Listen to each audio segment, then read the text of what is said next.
નમસ્કાર, power steel India સાથે હું હર્ષ જીતેન્દ્ર કૃષિ જાગરણમાં આપનું સ્વાગત છે। સમાચાર જોતા પહેલા એક નજર ટોપ હેડલાઇન્સ પર। વિશેષ દૂધ કે ઘીના નામે ચાલતા વેપલો પર તંત્રએ કસ્યો સકંજો। પાક નુકસાનીને લઈને કૃષિ મંત્રીની મોટી જાહેરાત, ખેડૂતોને ચૂકવાશે 350 કરોડ રૂપિયાની પાક સહાય। બિહારના બેગુસરાયમાં એમએફવાઈ સમૃદ્ધ કિસાન ઉત્સવ આયોજિત, ખેડૂતોને ખરીફ પાકમાં રોગ અને જીવાત વ્યવસ્થાપન વિશે માહિતી આપવામાં આવી। નેપાળમાં મોટી દુર્ઘટના, 40 ભારતીય મુસાફરો અને કાઠમંડુ લઈ જતી બસ નદીમાં ખાબકી, 14ના મોત। અનિલ અંબાણી પર છેતરપિંડીનો આરોપ, સેબીએ લગાવ્યો 5 વર્ષ માટે પ્રતિબંધ ફટકાર્યો, 25 કરોડનો દંડ। સમાચાર જોઈશું વિસ્તારથી। ભારતના એફએસએસએઆઈ તંત્રએ વિશેષ દૂધ અને ઘીના વેપાર પર સકંજો કસ્યો છે અને વાત આગળ કરીએ તો અહેવાલ મુજબ ફૂડ સેફ્ટી અધિકારીઓએ હાલ અત્યાર સુધી કેટલાય વેપારીઓ અને ઉત્પાદકોને ચકાસણી કરીને કેટલીક ખામીઓ શોધી છે। તંત્ર દ્વારા વિશેષ દૂધ અને ઘીના નામે ચાલતો આ વેપારો આજથી કડક કાર્યવાહીના અમલમાં આવી ગયા છે।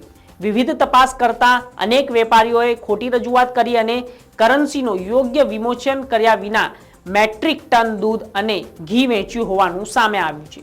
જિલ્લા અધિકારીઓએ જાહેર કર્યું કે દૂધ અને ઘીનો વ્યવસાય કરવા માટે સબસ્થાપિત લાયસન્સ, ગુણવત્તા પ્રમાણપત્ર અને નિયમિત ચેકિંગ જરૂરી છે।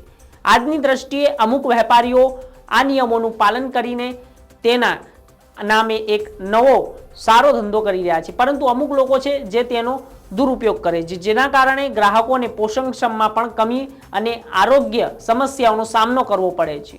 ખાસ કરીને જેમ કે દૂધ અને ઘી જેવી આરોગ્યપ્રદ વસ્તુઓમાં ખોટા તદ્દન નક્કી કરેલા ગુણવત્તાના મુદ્દાઓ, ખોટી માહિતી આપવામાં આવી રહી હોય તેવા કેસોમાં એફએસએસએઆઈએ કડક પગલાં લઈ રહ્યા છે અને આ તપાસ દરમિયાન ઘણા રસ્તાઓ અને તેની સામે નકલી ઉત્પાદકો સામે આવ્યા છે અને તેની સામે કાર્યવાહી પણ કરવામાં આવી રહી છે।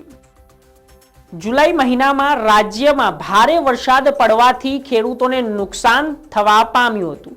કૃષિ વિભાગ દ્વારા રાજ્યના 9 જિલ્લાના 45 તાલુકામાં આશરે 4,06,892 હેક્ટર વિસ્તારમાં સર્વે હાથ ધરવામાં આવ્યો હતો, જેની અંદર એસડીઆરએફના નિયમ પ્રમાણે 33%થી વધુ નુકસાન હોય તેવા આશરે 1,50,000 થી વધુ ખેડૂતોને 2 હેક્ટરની મર્યાદામાં સહાય મળશે।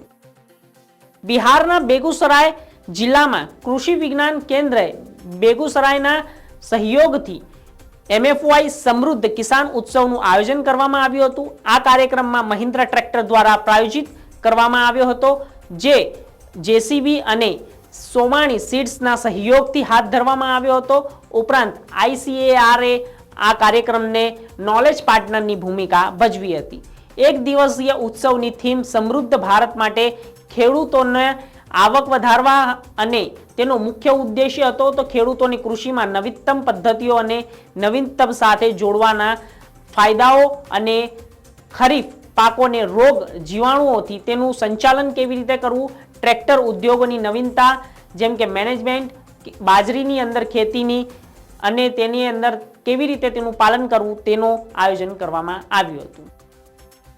નેપાળમાં શુક્રવારે એક મોટો માર્ગ અકસ્માત થયો છે। 40 ભારતીયોને લઈ જતી ભારતીય બસ તનાહન જિલ્લામાં નદીઓમાં પડી હતી। તો નેપાળના અધિકારીના જણાવ્યા અનુસાર બસ પોખરાથી કાઠમંડુ જઈ રહી હતી। અકસ્માતની પુષ્ટિ કરતા નેપાળ પોલીસે જણાવ્યું કે 40 લોકોને લઈ જતી આ એક ભારતીય પેસેન્જર બસ તનાહનના જિલ્લામાં મસ્યાગડી નદીમાં પડી ગઈ હતી।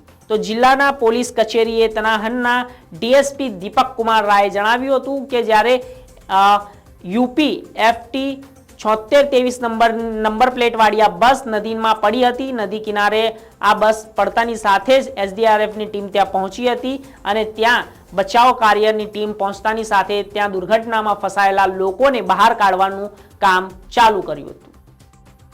સ્ટોક માર્કેટ રેગ્યુલેટર સેબીએ ઉદ્યોગપતિ Anil Ambani, Reliance home finance ભૂતપૂર્વ મુખ્ય અધિકારીઓ અને અન્ય 24 કંપનીઓ પર કંપનીનામાંથી ભંડોળ ડાયવર્ટ કરવા બદલ સિક્યુરિટી માર્કેટમાંથી 5 વર્ષ માટે પ્રતિબંધ કર્યો છે.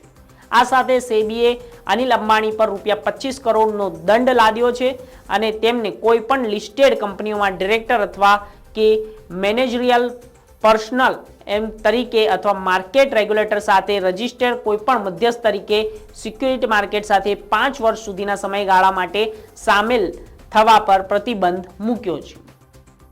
સમાચારોમાં બસ આટલું જ. દેશ, દુનિયા અને એગ્રીકલ્ચર ન્યૂઝ માટે જોતા રહો કૃષિ જાગરણ. નમસ્કાર.